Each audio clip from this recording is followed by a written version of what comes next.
Hola, hola, Dios los bendiga, qué alegría poder saludarles. Soy el pastor Rubén Olasco y pues me da mucha alegría poder compartir todos estos mensajes con ustedes. Es muy urgente poder compartir el evangelio de Jesucristo en estos últimos días porque Cristo está a punto de venir. Entonces, si me quieres ayudar a compartir las buenas nuevas del evangelio, ponle un like a estos videos si te gustan y aparte, compárteselos a tus amigos, recomiéndaselos a tus amigos y de esa manera el nombre de Cristo pueda ser glorificado. Bueno, con eso en mente, vamos a escuchar palabra de Dios. Dios te bendiga. No me lo puede quitar. Entonces, la quinta resolución de Dios para nosotros es que pasemos tiempo a los pies del Maestro. Esto lo podemos ver en la historia que vamos a leer en estos momentos. Lucas 10:38, ¿ya lo tienen todos? Dice, comenzando desde el versículo 38, aconteció que yendo de camino, está hablando de Jesús, entró en una aldea y una mujer llamada Marta le recibió en su casa. Una mujer llamada Marta, ¿le qué? Le recibió en su casa. Se puede decir, porque la casa también pertenecía a María, la hermana de Marta, y a Lázaro también. Se puede decir libremente, aunque no está aquí, pero que María y Marta recibieron a Jesús en su casa. ¿Está bien? Y antes de avanzar en el mensaje, creo que este es un punto bien importante en el cual debemos de detenernos por unos minutitos. Si estas personas 2000 años atrás recibieron a Jesús en su casa, es muy importante que todos los que me están escuchando en esta mañana hagan lo mismo. Así como Marta y María recibieron a Jesús, si tú no has recibido a Jesús como Señor y Salvador, el Espíritu Santo está aquí en esta mañana haciéndote esa invitación, ese llamado para que recibas a Jesús como tu único y suficiente Salvador.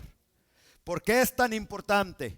Porque si te enseño los demás principios, cualquier principio bíblico en la Biblia, si te enseño cómo llevártela bien con tu marido, cómo llevártela bien con tu esposa, con tus hijos, en el trabajo, cómo generar más finanzas, etcétera, etcétera. Pero si no has recibido a Jesús como Señor y Salvador, te estás perdiendo de lo más importante, porque de esa decisión es que depende tu destino eterno, si la pasas en el cielo o en la condenación eterna.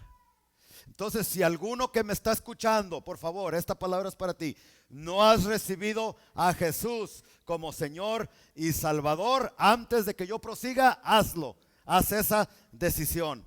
Mire, vayan conmigo así rapidito a Juan 1, versículo 11.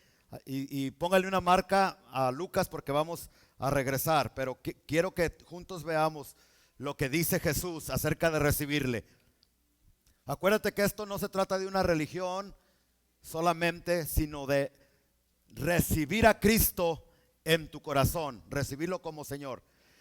Juan 1:11 dice, a lo suyo vino, refiriéndose al pueblo de los judíos, y los suyos no le recibieron. ¿Qué le hicieron? En lugar de aceptarle, en lugar de adorarle y aprender de él, lo llevaron a una cruz, lo mataron y lo crucificaron.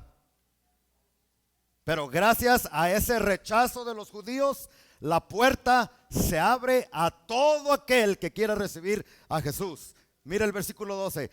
Mas a todos, ¿a cuántos? A unos cuantos, como dicen los calvinistas, a todos los que le recibieron. Pero ¿qué significa eso de recibir?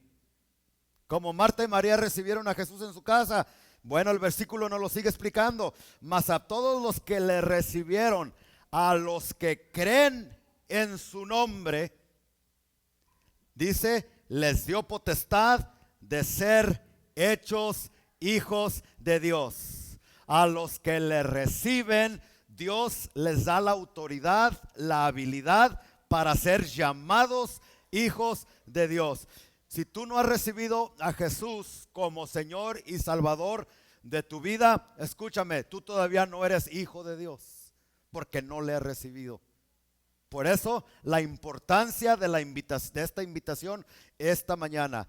Tienes que asegurarte de abrirle la puerta de tu corazón y recibir a Jesús. Entonces, recibir a Jesús significa creer en Jesús. Y la semana pasada les expliqué que creer en Jesús significa arrepentimiento. Arrepentimiento. ¿Sí se recuerdan que estuvimos hablando de lo que es el arrepentimiento la semana pasada? En el original griego, arrepentimiento significa volverme a Dios. ¿Para qué? Para dejar de pecar. Tú puedes dejar de practicar ciertos pecados sin Dios. Se los expliqué la semana pasada, ¿verdad? Pero ¿de qué te sirve? No, porque hay gente afuera más buena que los que estamos adentro, con vergüenza lo digo. Tienen más educación, ¿no? Y unos cristianos bien sangrones, que por eso la gente de alrededor no quiere nada.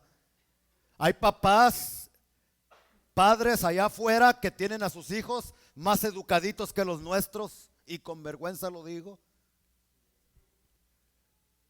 Hay cristianos que le batallan con la cerveza, con la marihuana, con la pornografía, pero hay gente afuera que no tiene Cristo, que no le batalla ni con la pornografía, ni con la cerveza, ni con la marihuana, ni le pega a su esposa. Pero ¿de qué le sirve si no han recibido a Cristo, si no han creído en el unigénito Hijo de Dios? Y lo único que te puede llevar al cielo y que puede traer salvación a todas las áreas de tu vida no es ser una buena persona o dejar de practicar esto, dejar de practicar aquello, sino recibir a Jesús, arrepentirte de todo corazón.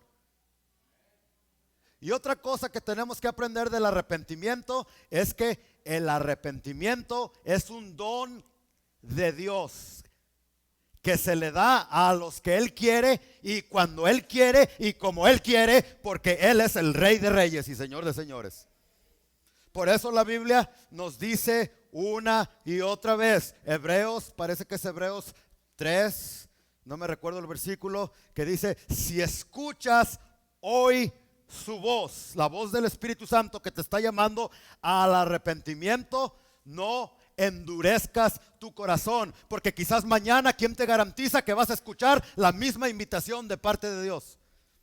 Y por eso dice la Biblia que Esaú procuró con lágrimas el arrepentimiento, pero no se le dio porque ya no venía de parte de Dios.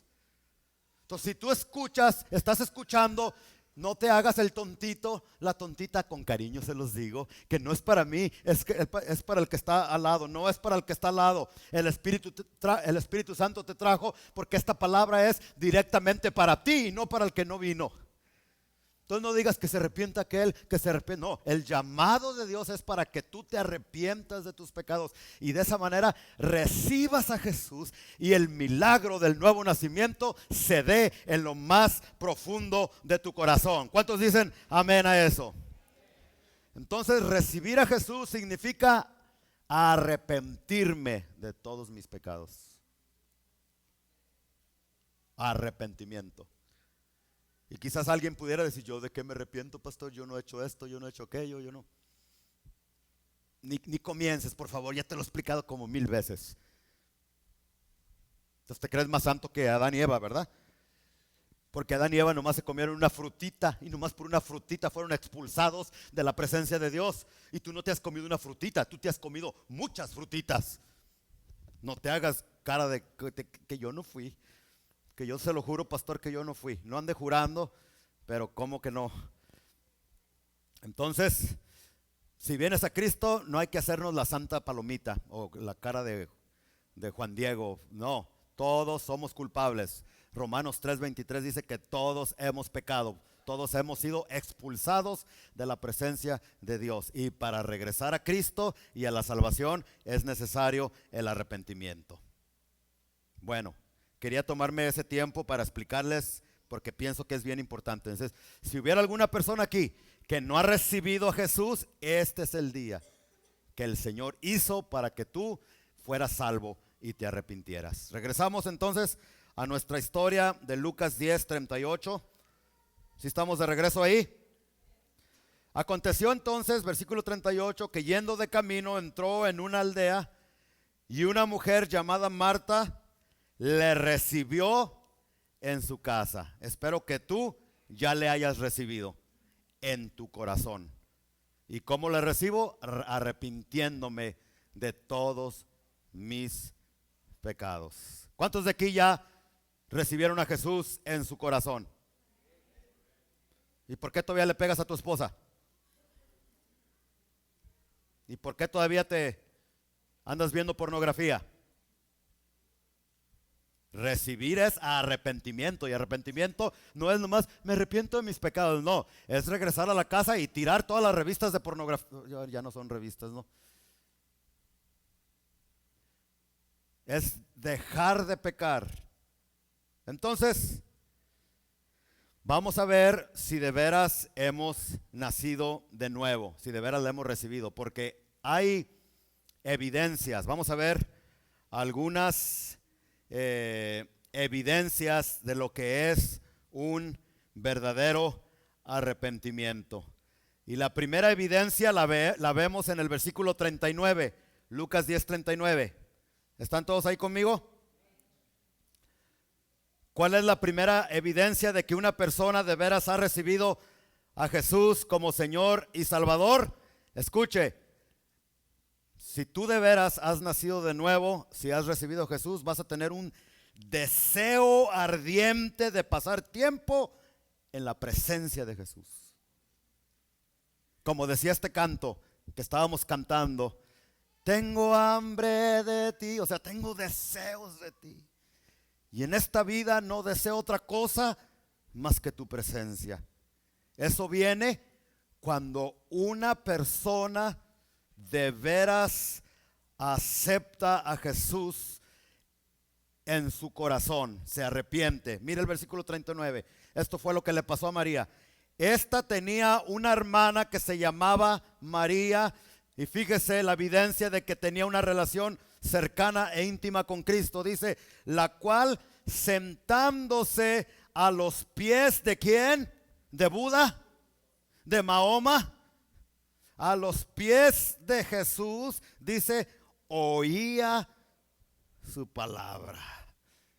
Ella, en cuanto Jesús llegó, lo que quería era sentarse a sus pies y pasar tiempo, tener comunión con su Señor y con su Salvador. Esa es la evidencia número uno de que tú de verdad has recibido a Jesús en tu corazón. Sí, yo me recuerdo hace muchos años cuando vine a Jesús por primera vez. Ya muchos de ustedes han escuchado mi testimonio, mi historia. Yo nací en un hogar cristiano, hijo de pastores. Yo prácticamente nací en las bancas de la iglesia. Pero una cosa es nacer, hijos que me están escuchando, una cosa es que tu papá y tu mamá sean cristianos, sean seguidores de Cristo, y otra cosa es que tú lo seas. Es una grande diferencia. Ya les hemos enseñado que la salvación es personal e individual, ¿ok? Entonces mis papás eran convertidos, pero yo no. Entonces de mi primer año a mis 16, 17, 18 años, iba a la iglesia, pero no tenía una relación con Cristo. Es más, mi papá casi con disciplina, casi a la fuerza me hacía que viniera a la iglesia, porque yo cuando era un adolescente, un joven, yo no quería nada con el Señor. A mí no me importaba nada de las cosas de Dios, ni las predicaciones. Me acuerdo de las predicaciones y las enseñanzas que escuchaba, pero no me interesaba. ¿Sí? No fue hasta cuando yo tenía 18 años, ya casi para cumplir mis 19, que en una iglesita en la ciudad del Monte, California, aquí cerquitas, como a unos 45 minutos, unos muchachos, amigos míos cristianos, me invitaron a una iglesia pequeñita, todavía está ahí en el monte, a un viernes que era un servicio de jóvenes. Y yo llegué, habían invitado un señor alto, pelón y panzón, de Costa Rica o Perú o de aquellos lados.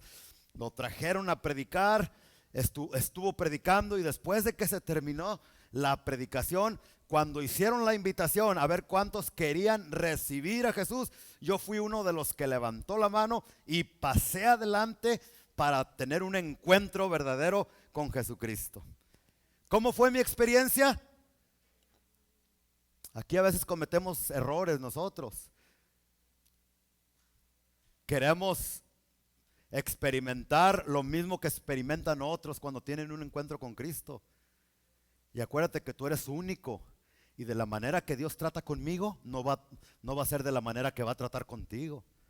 Hay algunos que cuando vienen a Cristo lloran y lloran y lloran, y está bien. Mi papá fue uno de esos. Él dice que cuando se convirtió a Cristo no podía dejar de llorar, y hasta se convierte en a ver si ahora que venga le digo que dé su testimonio. Mi papá hasta se convirtió en un poeta, ¿verdad, Joel? Dice que veía los pájaros bonitos que cantaban, y que a la gente bonita, la ciudad, los árboles. Yo no. Yo pasé al frente de todo corazón, recibí a Jesús en mi corazón, pero ni una lágrima. Eso no quiere decir que no era sincero. Tampoco sentí nada, no sentí una chiripiolca o una tembladera, nada sentí yo. Tanto que hasta yo mismo comencé a dudar de la salvación que Dios había traído a mi corazón. Ignoraba lo que conozco ahora, que la salvación o el cristianismo no es por lo que sientes o dejas de sentir, sino es por fe en la palabra de Dios. Y si la palabra dice que si nos arrepentimos y confesamos a Jesús como Señor y Salvador, dice, y todo aquel que invoque el nombre del Señor será salvo. Y si tú lo haces de todo corazón, la palabra se tiene que cumplir, lo sientas o no lo sientas. ¿Sí? Pero debo declarar, no tiene nada de malo consentir. Es más, es algo hermoso cuando sentimos la presencia de Dios. ¿Sí o no? Yo no estoy en contra de eso, quiero aclararlo. Pero el punto al que le quiero llevar es que yo no sentí nada ese día, pero al siguiente día, pregúnteme. No me preguntó. ¿Qué sintió, pastor? Mire, en mi caso, cuando yo vine a Cristo, lo que yo sentí fue un deseo ardiente en mi corazón de conocer más y más su palabra. Lo que antes yo no tenía, ahora yo quería ir a la iglesia para escuchar a los hermanos, las predicaciones, preguntaba, leía, compraba libros. Esa era una evidencia de que yo en realidad había nacido de nuevo. Y si tú has nacido de nuevo, si tú dices que ya has tenido un encuentro verdadero con Jesucristo, pero te aburren las predicaciones, te duermes en las predicaciones. Ay, otra vez lo mismo. Ay, eso ya lo escuché. Ay, a ver ahora de qué predican. Pero no tienes ese deseo de buscar de Cristo, de aprender de su palabra. Quizás es una señal de que estás viviendo en engaño o en denial. ¿Cómo se dice eso? En negación. Piensas que eres salvo, pero en realidad no lo eres. Y si yo fuera tú, yo me aseguraría en esta mañana de que de veras he tenido un encuentro real con Jesucristo. Me aseguraría de eso.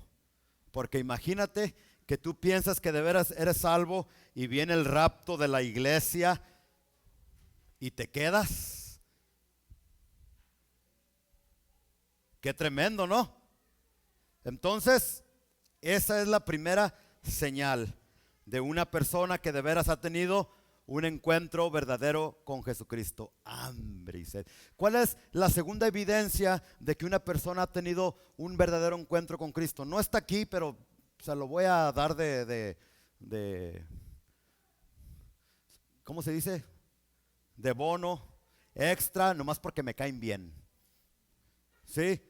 La segunda evidencia sería no solamente un deseo de aprender más de su palabra. Como decía ese canto, tengo hambre de ti. Y me temo que muchos nomás lo cantan por cantarlo, pero no tienen hambre. ¿Cómo sé? Porque en lugar de leer la Biblia, pues se la pasan haciendo otras cosas que no. Y la segunda evidencia también, un deseo de pasar tiempo con los hermanos de la iglesia. Si tú dices que eres cristiano, pero se termina el servicio y te quieres ir como alma que lleva el diablo, y no quieres ir a visitar hermanos, no te interesa estar con otras personas, escúchame, aunque se escuche medio fuerte y medio cruel, quizás es una evidencia de que tú tampoco has nacido de nuevo, que no has recibido a Jesús. Porque una de las evidencias es que tú quieres estar con tus hermanos en Cristo, quieres platicar con ellos, quieres conocerlos, quieres convivir con ellos, quieres tener comunión con ellos. Porque el mandamiento de Dios no es solamente amarás al Señor tu Dios con todas tus fuerzas y con todo tu corazón. El mandamiento es amarás a tu prójimo como a ti mismo también. Entonces, si tú eres de los hermanitos que, ay no, yo no voy a ir con los varones porque allá como que la cosa se pone más personal, o con las mujeres, y no me gusta ahí que me anden diga y que conozcan mi vida y que hablen para allá, quizás es una señal de que tú de veras no has nacido de nuevo y Dios te está dando una oportunidad para que lo hagas. Yo me acuerdo que nomás me la quería pasar con los hermanos de la iglesia. Cualquier excusa para ir, que a tocar, que a cantar, que... Dios mío, y cómo extraño eso con esto de la pandemia, de estar entre los hermanos, cantando y alabando al Señor, como dice la Biblia. Ok, ¿cuál es la tercera evidencia de que una persona de veras se ha arrepentido de todo su corazón? En tercer lugar, un deseo ardiente de servir a Jesús. Solamente una vez, los demás calladitos, calladitos. Un deseo ardiente de servir a Jesús. El cristianismo no es para venir a la iglesia y nomás quedarme en las cuatro paredes. El cristianismo verdadero es para servir en la obra del Señor. Como decía ese himno viejito, trabajar y orar en la obra, ¿en la qué? En la viña del Señor.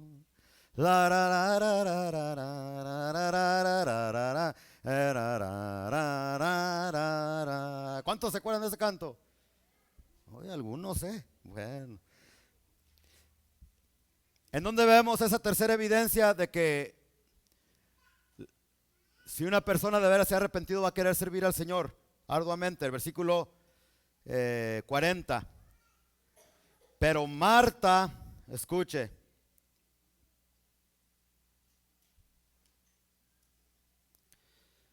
pero Marta se preocupaba con muchos que, sea como sea, ella estaba sirviendo al Señor.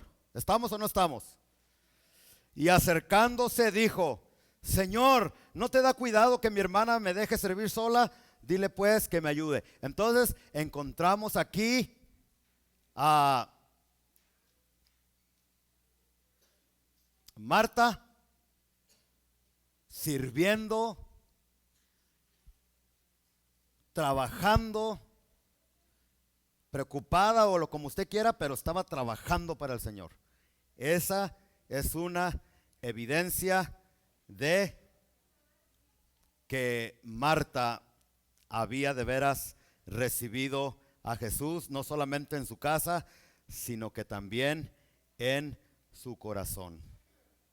¿Ok? Entonces vemos aquí que está sirviendo y que Jesús la reprende, Jesús la regaña. Escuche bien, por favor, apúntalo. El problema con Marta no era que servía al Señor. Ese no es el problema. La Biblia nos enseña que hay que servir a Cristo. Póngale una marca ahí a Lucas y vaya conmigo a Gálatas 6:9.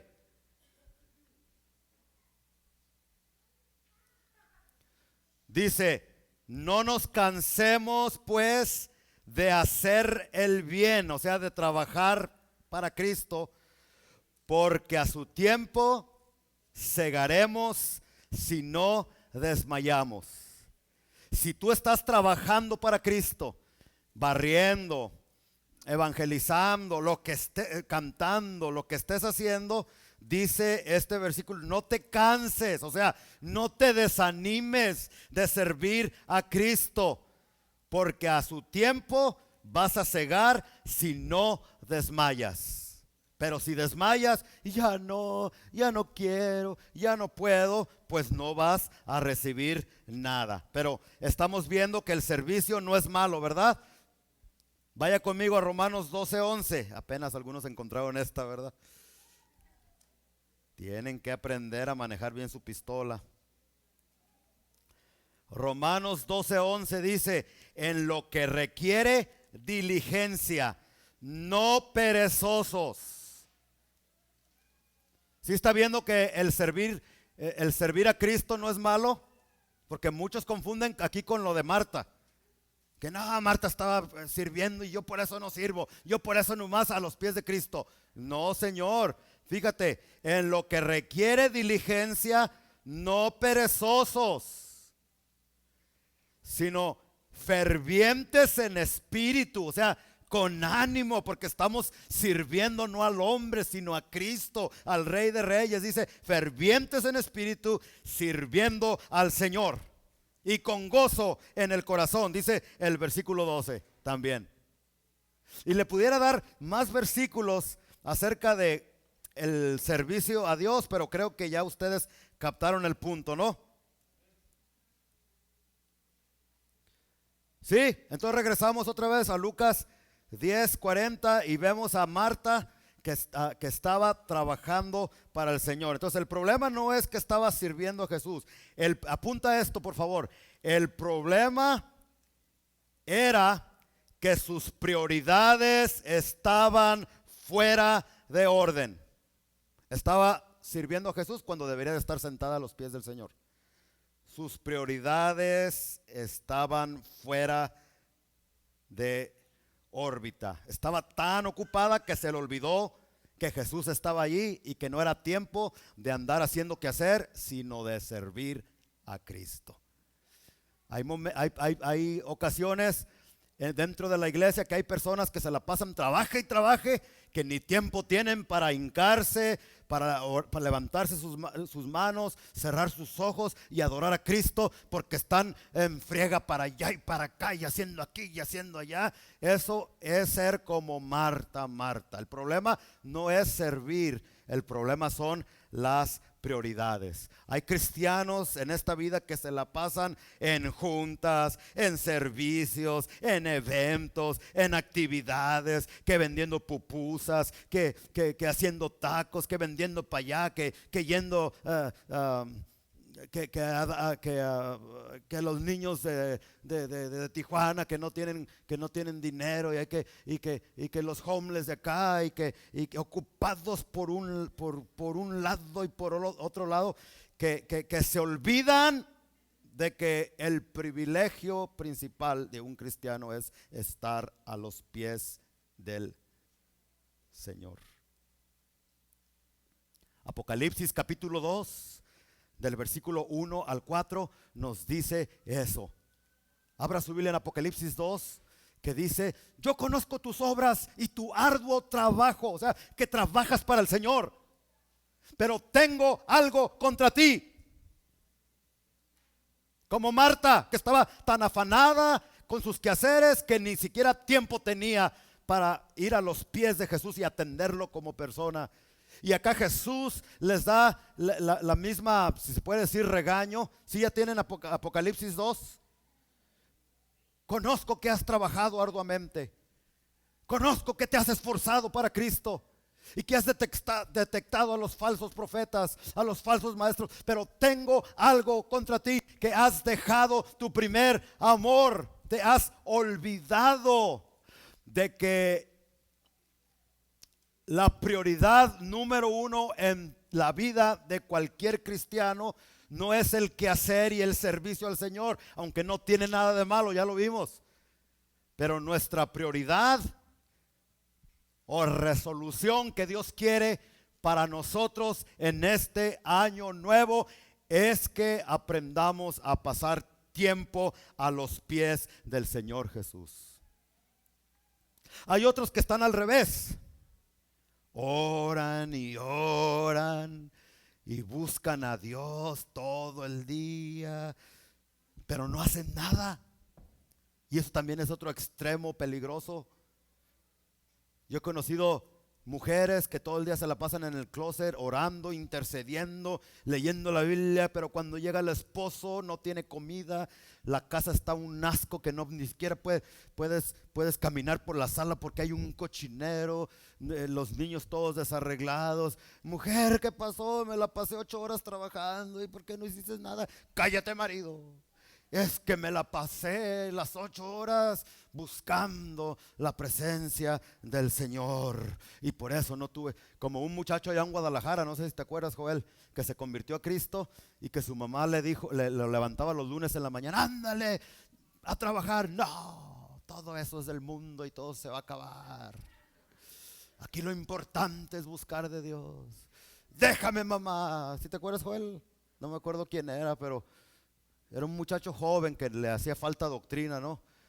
Y agarraba la sábana y yo ya no voy a trabajar, ni me voy a educar, ni me voy a esforzar, porque Cristo va a venir pronto. Es la mentalidad que muchos tienen, ¿no? ¿Para qué trabajamos? ¿Para qué nos esforzamos? Si Cristo va a venir pronto. Eso es un extremo peligroso, porque la Biblia nos enseña que en la espera del Señor, Él nos quiere encontrar buscándolo a Él, haciendo su voluntad y trabajando también, educándonos. Yo me acuerdo cuando tenía 12, 13 años, escuchaba que Cristo iba a venir y mis amigos y yo platicábamos afuera de la iglesia. Pues ya para qué vamos a la secundaria, para qué vamos a la prepa, al cabo Cristo va a venir pronto. Imagínense si yo hubiese hecho eso, no hubiera cruzado la secundaria, la universidad, la preparatoria pero bueno. ¿Por qué me metí en eso? Porque hay personas que al revés. Entonces, ¿qué hacer para no caer en extremos? Escúchame bien, apúntalo. Hay que trabajar arduamente para el Señor. Nada de que, ya mi mamá dijo que siempre no. Y que pues que es que ya no quiero trabajar porque es que ya me dijeron, es que ya me hicieron, es que no. Sí. No es que te hicieron o te dijeron. ¿Sabes por qué ya no quieres trabajar para Cristo? No le eches la culpa a otros. ¿Sabes por qué ya tienes mucho tiempo que teniendo que ser un líder de una célula todavía estás dependiendo de que otros te enseñen? Teniendo ya que ser maestro todavía estás dependiendo de otras personas en lugar de estar trabajando y haciendo algo para Cristo. ¿Por qué me hicieron? Y porque el pastor, me acuerdo hace 15 años que dijo, y que para allá y que para acá. No, esas son puras excusas. Si tú no estás trabajando ya para Cristo, ¿sabes por qué no estás trabajando para Él? Porque has descuidado el altar de Dios. Ya no pasas tiempo en su presencia. Ya no tienes comunión con Él. Y es por eso que te desanimas. Cuando una persona me dice que anda todo desanimado y que ya me voy de la iglesia y que ya no quiero estar aquí, ¿sabe qué? Es que esa persona no pasa tiempo a los pies del maestro. Porque si de veras pasaras tiempo a los pies del maestro, buscaras un balance. Y el balance es que antes de servir a Cristo, antes de hacer cualquier cosa, tengo que pasar tiempo. Entonces, la quinta resolución de Dios para nosotros en este año es trabajar y trabajar duro. Digan todos conmigo, trabajar duro. Pero antes de cualquier cosa hay que pasar tiempo con Jesús. Escúchame, si tú no pasas por lo menos 1 hora de rodillas al día buscando los pies de Jesucristo, tú no tienes ningún negocio en estar en juntas en la iglesia, en predicar, en ser líder de célula, en tocar, en cantar, en tocar bajo, guitarra. Si tú no pasas por lo menos 1 hora a los pies de Jesucristo, ¿qué rayos estás haciendo tocando el bajo? ¿Qué rayos estás haciendo aquí cantando?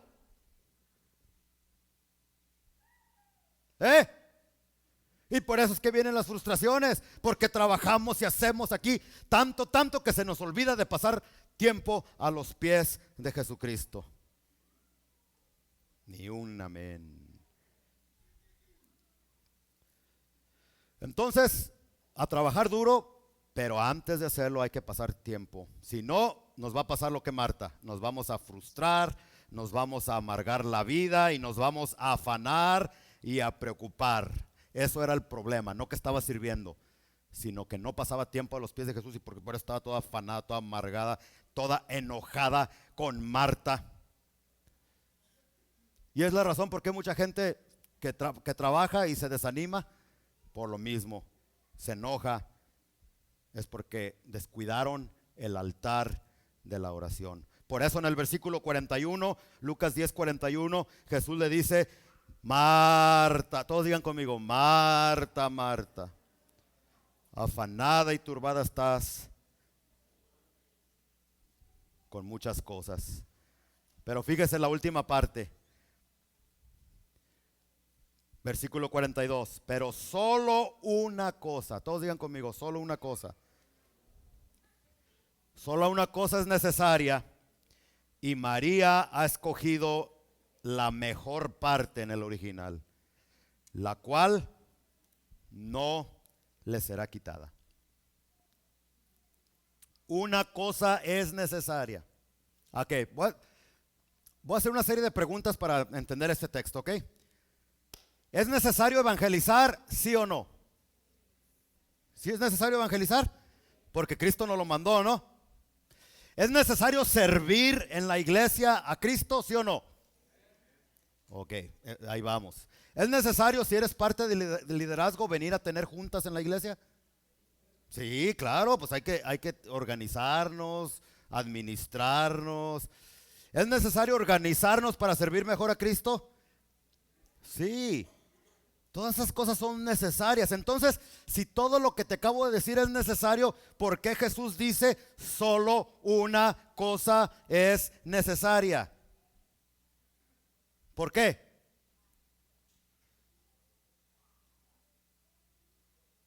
Respuesta: porque lo único que puede traer bendición a tu trabajo, lo único que puede traer resultados a tus esfuerzos, es cuando pasas tiempo a los pies del Maestro antes de mover un dedo para Jesús. Esto nos lo describe bien claramente el salmista. Salmo, este versículo ustedes lo conocen, pero no lo habían visto de esta manera. Vaya conmigo a Salmo 127, versículo 1. Y usted va a ver. Búsquela para que no le cuenten, que no le vaya a decir lo que no es. Salmo 127, 1 dice, ¿lo tienen todos? Si Jehová no edificare la casa, en vano trabajan los que la edifican. Si Jehová no guardare la ciudad, ¿qué dice? En vano vela la guardia. ¿Qué quiere decir este versículo? Que si no paso tiempo a los pies de Jesús, en vano voy a trabajar para el Señor, porque no voy a ver resultados. ¿Ha visto usted personas o a ti mismo te ha pasado que haces y que deshaces y que trabajas para acá y haces para acá, pero no ves resultados. Eso es lo que dice este versículo. Porque no estamos poniendo nuestra confianza en Dios. Y el llamado del Señor es que si Dios quiere que trabajes mucho para el Señor, no te vayas a un extremo de que ya no, Dios quiere que lo sirvas, ¿ok? Pero antes de tu servicio, Dios quiere tener comunión contigo, que pases tiempo con Él, porque Dios lo sabe bien, que al tener comunión con Él, todo lo que hagas va a prosperar en tus manos.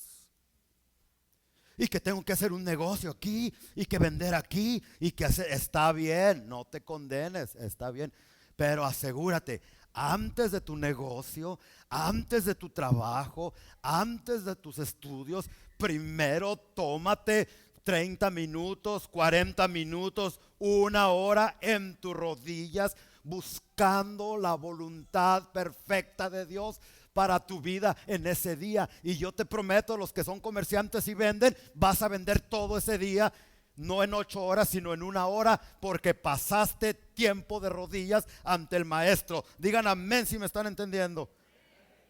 Entonces, tú puedes hacer ejercicio, comer bien, pero si no pasas tiempo con Dios, o sea, si no confías en Él, porque de qué manera le mostramos a Dios que tenemos confianza en Él, pasando tiempo con Él. Si tú no pasas, si tú no tomas un tiempo para pasar con Él al día, por lo menos 1 hora, le estás gritando en la cara a Dios y casi tu saliva le está llegando a la cara de Dios. Yo solo puedo, yo no te necesito, yo solito puedo. Y la Biblia dice que sin Dios nada, absolutamente nada podemos hacer.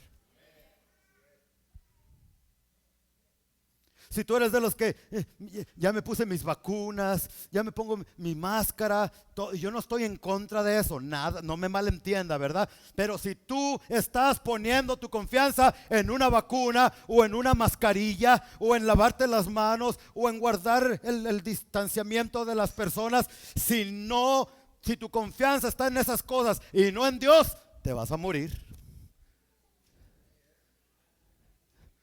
Te vas a morir. ¿Qué? No te estoy amenazando, te estoy diciendo la verdad. Tú confía en Dios, o sea, tú cuídate, haz todos los protocolos que te tienes que hacer para cuidarte en medio de esta pandemia, pero sin poner tu confianza en esas cosas. Pon tu confianza en Cristo. ¿Y cómo es que yo pongo mi confianza en Cristo? Pasando de rodillas ante su presencia, aprendiendo de su palabra, poniéndolo en primer lugar. Y a los que me honran, yo los honro, dice el Señor. Y así hay más textos. Se recuerda cuando Pablo dijo, yo sembré, Apolos regó, pero el crecimiento, lo imposible, lo hace el Señor. Eso quiere decir que sí, Dios espera que trabajemos, que sembremos, que agarremos pero que no pongas tu confianza en que ya sembré, ya hice. No, tú puedes sembrar y hacer lo que quieras, pero es imposible que tú des crecimiento. El único que puede hacer crecer tu vida espiritual, el único que puede hacer mejorar tu matrimonio, el único que puede mejorar tus finanzas, tus relaciones en el trabajo, es Cristo. Y de la manera que tú le muestras que tienes confianza en Él, es pasando tiempo a sus pies. Amén. Pasa, Joel, ¿no? Yo quiero que abran su Biblia en el Salmo 100, no es 127, 27. Salmo 27. Salmo 27, 4. Estamos hablando de una sola cosa es necesaria, ¿verdad? Pablo también lo dijo en Filipenses capítulo 3, una sola cosa. Y aquí el salmista nos dice, ¿lo tienen? Salmos 27, 4. Dice, una cosa he demandado, o sea, he pedido a Jehová. ¿Cuántas cosas? ¿Cuántas cosas son importantes? Una. Y es estar en los pies del Maestro buscando su presencia. Hay muchos de ustedes que se han esforzado tanto y no han visto resultados. Tu matrimonio está peor que antes. Tus finanzas ya no sabes ni qué hacer. Casi te estás volviendo loco. Vas aquí, vas allá. El doctor te dice, pues no tienes nada. ¿Qué quieres que haga? Te has esforzado tanto en una cantidad de cosas, en unir a tus hijos, en hacer tanto, y no has logrado absolutamente nada. ¿Por qué? Por este principio. Y el Señor te dice, si tú hubieras pasado tiempo en el secreto, en mi presencia, tu matrimonio desde cuando ya estuviera bien restaurado. El problema por el que estás pasando. Y aquí el salmista nos dice ese mismo principio, dice, una cosa he demandado a Jehová, esta buscaré, que esté yo en la casa de Jehová todos los días. ¿Qué está diciendo eso? ¿Que se le iba a pasar metido en la iglesia todo el tiempo? No, que él iba a pasar a buscar su rostro, su presencia más que cualquier otra cosa. Que yo esté en la casa de Jehová todos los días de mi vida para contemplar la hermosura de Jehová y para inquirir o aprender en su santo templo.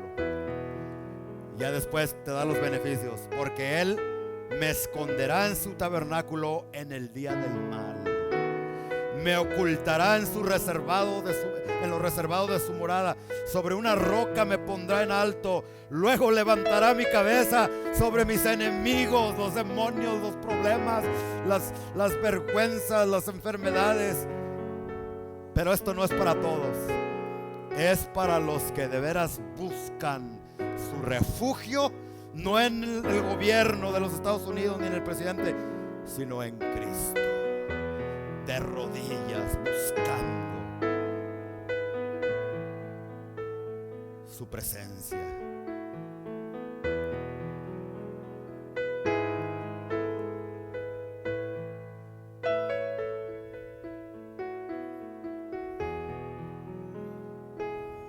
Amén.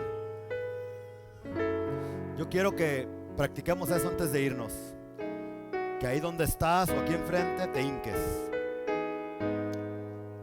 Y si no has descuidado tu tiempo con el Señor, como Marta, afanado en tanto trabajo pero sin pasar tiempo con Él, que le pidas perdón y le digas, Señor, yo en este año quiero reparar ese altar de oración. Quiero volver a mi primer amor. Quiero buscar tu presencia. Te he descuidado, Señor, y te pido perdón. ¿Sí? ¿Quiere hincarse ahí? Adelante, en el altar o ahí donde está.